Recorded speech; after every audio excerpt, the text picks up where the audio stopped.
मेथीदाणे गुणांनी उष्ण असतात. मेथीदाणे सेवन करण्याचे अनेक फायदे आहेत. म्हणून हिवाळ्यामध्ये या ना त्या प्रकारे मेथीदाण्यांचं सेवन केलं जातं. मेथीदाण्यांची उसळ, मेथीचा भात, मेथीचे लाडू असे विविध प्रकारचे मेथीदाण्यांचे पदार्थ आपण हिवाळ्यामध्ये करत असतो. त्यातीलच एक पदार्थ आज आपण पाहतोय मेथीदाण्यांची खीर. केस गळती, कंबरदुखी, सांधेदुखी, वेट लॉस यावर ही खीर खूप प्रभावी आहे. मेथीदाण्यांची खीर म्हणजे ती कडवटच असणार असं वाटणं साहजिकच आहे, परंतु तसं अजिबात नाहीये बरं का.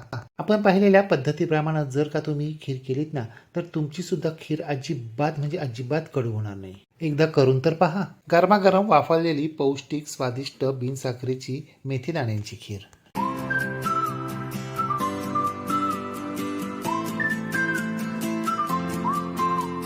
मेथीदाण्यांची खीर करण्यासाठी हे पहा, इथे आपल्याला निवडून साफ करून स्वच्छ करून घेतलेले 2 चमचे मेथीदाणे घ्यायचे आणि हे मेथीदाणे आपल्याला स्वच्छ धुवून रात्रभर पाण्यामध्ये भिजत ठेवायचे. मेथीदाण्यांबरोबर 2 चमचे तांदूळ सुद्धा आपल्याला भिजत ठेवायचा आहे. हे पहा, आपले मेथीदाणे आणि तांदूळ पूर्णपणे भिजलेत. इंद्रायणी तांदूळ सुगंधी चिकट असतो, त्यामुळे आपली खीर मिळून येते, म्हणून मी इथे इंद्रायणी तांदळाचा वापर केला आहे. तुम्ही तुमच्याकडे उपलब्ध असलेला कोणताही तांदूळ वापरू शकता. आता आपल्याला तांदळातलं आणि मेथीदाण्यातलं सगळं पाणी निथळून काढायचंय, परंतु हे पाणी आपल्याला फेकून द्यायचं नाहीये. सकाळी सकाळी रिकाम्या पोटी मेथीदाण्याचं पाणी प्यायलं ना, तर त्याचे खूप सारे फायदे आहेत. जसं की रक्तातील साखरेची पातळी कमी होते, पचनक्रिया सुधारते आणि वजन नियंत्रणात राहतं.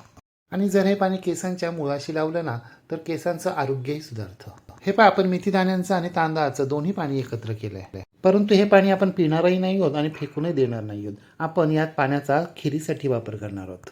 आता खिरीसाठी आपल्याला 1 वाटी म्हणजे साधारणपणे 125 ग्रॅम इतका काळा गूळ बारीक चिरून घ्यायचा आहे. आपली खिरीसाठी लागणारी सगळी तयारी झाली आहे. आता गॅसवर एका पातेल्यामध्ये आपल्याला दूध उकळण्यासाठी ठेवायचं आहे. मी इथे फुल फॅट मिल्कचा म्हणजे म्हशीच्या दुधाचा वापर केला आहे. तुम्ही गाईच्या दुधाचा देखील वापर करू शकता. म्हशीच्या किंवा गाईच्या दुधाऐवजी नारळाच्या दुधाचा देखील या खिरीसाठी वापर केला जातो, परंतु आपण रेग्युलर दूधच वापरतोय. हे पण आपल्या दुधाला खळखळून उकळी आली. आता गॅस बंद करायचा आहे आणि दूध बाजूला ठेवून द्यायचं आहे. आता गॅसवर आपल्याला एक जाड बुडाचं पातेलं गरम करण्यासाठी ठेवायचं आहे. पातेलं गरम झालं की यामध्ये आपल्याला 2 चमचे साजूक तूप घालायचे.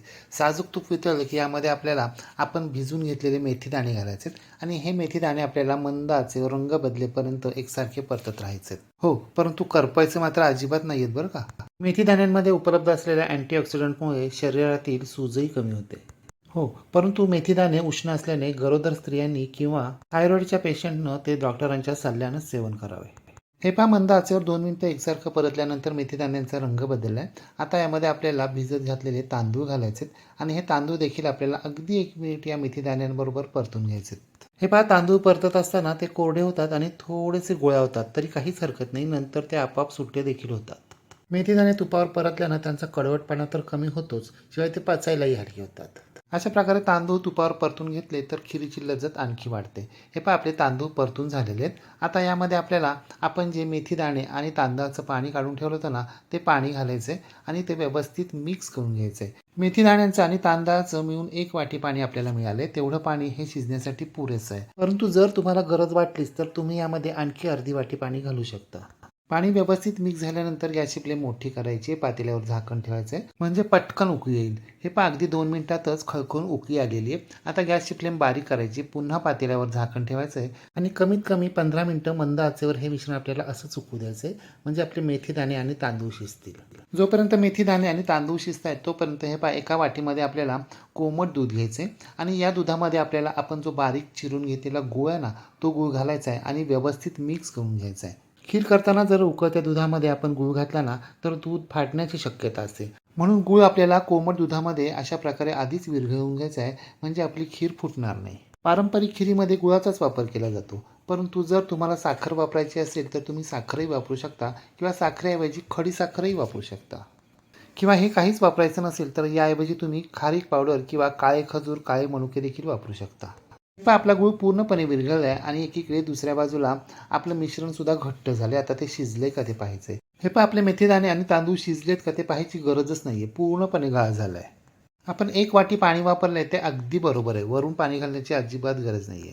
आता सगळं मिश्रण चमच्याच्या साहाय्यानं व्यवस्थित मिक्स करून घ्यायचंय, एकजीव करून घ्यायचंय. आता यामध्ये आपल्याला 1 वाटी गरम दूध घालायचंय आणि हे दूध सुद्धा व्यवस्थित मिक्स करून घ्यायचंय. आपण खिरीसाठी एकूण 2 वाट्या दुधाचा वापर करतोय. 1 वाटी दुधामध्ये आपण गूळ विरघळवून घेतलेला आहे आणि आत्ता 1 वाटी दुधाचा वापर करतोय. दूध व्यवस्थित मिक्स केल्यानंतर हे दूध आपल्याला मंद आचेवर एकसारखं 5 मिनिटं हलवत राहायचं आहे.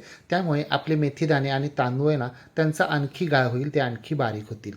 हे पण आपले मेथीदाणे आणि तांदूळ अगदी बारीक झालेले आहेत, त्यांचा पूर्णपणे गाळ झाला आहे. आता यामध्ये आपल्याला 1 चमचा वेलची, सुंठ, जायफळ पूड घालायची आणि ती व्यवस्थित मिक्स करून घ्यायची. वेलची, सुंठ, जायफळ पूड करताना सुंठ आणि जायफळचं प्रमाण जास्त वापरायचं आहे, वेलचीचं अगदी कमी. नाही वापरले तरी सुद्धा चालणार आहे, कारण आपण गूळ वापरतोय. गुळाच्या पदार्थांमध्ये सुंठ आणि जायफळाचाच वापर करतात, त्यामुळे चव तर छान येतेच, शिवाय आपली खीर आपल्याला बाधतही नाही. परंतु जायफळ सुद्धा अगदी जपून वापरायचं आहे, अगदी हरभरा एवढं. हे पहा 5 मिनिटं मंद आचेवर एकसारखं ढवळत राहिल्यानंतर आपलं मिश्रण आता घट्ट झालेलं आहे. आता गॅस बंद करायचा आहे आणि उकळी पूर्णपणे बंद होईपर्यंत आपल्याला 2-3 मिनिटं थांबायचं आहे. 2-3 मिनिटानंतर उकळी पूर्णपणे बंद झालेली आहे आणि आपले मिश्रण थोडंसं कोमट झालेलं आहे.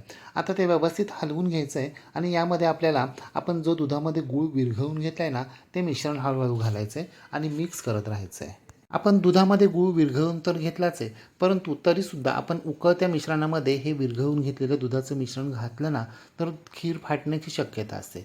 म्हणून आपल्याला गॅस बंद करून थांबायचं आहे आणि मग आपल्याला हे मिश्रण घालायचं आहे. मिश्रण घातल्यानंतर ते व्यवस्थित मिक्स करून घ्यायचं आहे. आपण दुधामध्ये गूळ विरघळून घेतलेलं मिश्रण थंड झालेलं असतं, म्हणून आपल्याला आता पुन्हा गॅस चालू करायचा आहे आणि मंद आचेवर हे मिश्रण आपल्याला 2 मिनिटं एकसारखं ढवळत राहायचं आहे. 2 मिनिटं एकसारखं ढवळल्यानंतर पातेल्यावर झाकण ठेवायचं आहे आणि मंद आचेवर फक्त 1 मिनिट दरदरून वाफ काढायची आहे. हो, परंतु आपल्याला फक्त वाफ धरेपर्यंतच हलवत राहायचं आहे बरं का, उकळी येऊ द्यायची नाही आहे. तसं तर आपण गूळ पूर्णपणे विरघळून घेतला आहे, उकळीमध्ये डायरेक्ट गूळ घातलेला नाही आहे, त्यामुळे खीर फाटण्याची शक्यता तशी कमीच आहे. परंतु सावधगिरी म्हणून आपल्याला तरीसुद्धा खिरीला उकळी येऊ द्यायची नाही आहे. हे पहा 1 मिनिटातच खिरीला चांगली वाफ आली आहे, खीर गरम झाली आहे. आपण गूळ कोणत्या प्रतीचा वापरतोय, त्यामध्ये कोणते जिन्नस घातलेले हे आपल्याला माहिती नसतं. काही गूळ थोडासा आंबटही असतो. गूळ थोडा जरी आंबट असेल ना, तरी आपली खीर फाटू शकते. म्हणून सावधगिरी म्हणून आपल्याला उकळीमध्ये गूळ सोडायचाच नाही आहे किंवा खिरीला उकळी येऊ द्यायचीच नाही आहे. आता खिरीमध्ये आपल्याला 1 चमचा साजूक तूप सोडायचं आहे, व्यवस्थित मिक्स करून घ्यायचं आहे. आपल्या आवडीप्रमाणे ड्रायफ्रूटचे काप घालायचे आहेत, व्यवस्थित मिक्स करून घ्यायचे आहेत. आपली मेथीदाण्यांची पौष्टिक खीर तयार झालेली आहे. आता गॅस बंद करायचा आहे आणि गरमागरम वाफवलेली मेथीदाण्यांची खीर आपल्याला एका सर्विंग बोलमध्ये सर्व करायची. ड्रायफ्रूटचे काप आणि गुलाबाच्या गावठी सुकलेल्या पाकाने सजवायची. आता आहे ना तुम्ही, आपण 2 चमचे मेथीचे दाणे, 2 चमचे तांदूळ, 1 वाटी पाणी आणि 2 वाट्या दुधाचा वापर केला आहे. एवढ्या प्रमाणामध्ये आपली खीर अगदी परफेक्ट झाली आहे. म्हणजे खूप पातळही नाही आणि खूप घट्ट नाही आहे, अगदी परफेक्ट कन्सिस्टन्सी आली आहे. कोमट झाल्यावर ही आणखी थोडीशी घट्ट होणार आहे की नाही, करायला अतिशय सोपी, शिवाय घरात सहजपणे उपलब्ध असणाऱ्या कमीत कमी साहित्यात. पौष्टिक तर ती आहेच आहे. दूध, गूळ, वेलची, सुंठ, जायफळ आणि साजूक तूप, यामुळे ती किती चविष्ट झाली असेल हे काही वेगळं सांगायला नको. आणि कडवटपणाचं जर म्हणाल तर मेथीदाणे आपण रात्रभर भिजून घेतलेत, साजूक तुपामध्ये परतून घेतलेत, त्यामुळे ती कडवट होण्याचा अजिबात प्रश्नच येत नाही. खीर पिताना अजिबात कडवट लागत नाही, परंतु सर्वात शेवटी खीर पिऊन झाल्यानंतर अगदी किंचितचा कडवटपणा जाणवतो. पण लहान मुलं सुद्धा अगदी आरामात पितील, इतकी छान लागते ही खीर. मग तुम्ही सुद्धा या हिवाळ्यामध्ये आपण पाहिलेल्या पद्धतीप्रमाणे मेथीदाण्यांची खीर एकदा तरी करून पहा व कशी झाली ते कमेंट बॉक्समध्ये मला नक्की सांगा. रेसिपी आवडल्यास लाईक, शेअर, कमेंट करायला विसरू नका.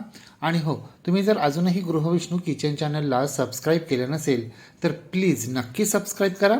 शेजारील बेल आयकॉनवर प्रेस करा, ऑल सिलेक्ट करा, म्हणजे माझ्या नवनवीन रेसिपींचे नोटिफिकेशन तुमच्या मोबाईलवर येतील. पुन्हा भेटूया अशाच एका नवीन रेसिपीसह. तोपर्यंत नमस्कार व रेसिपी शेवटपर्यंत पाहिल्याबद्दल धन्यवाद.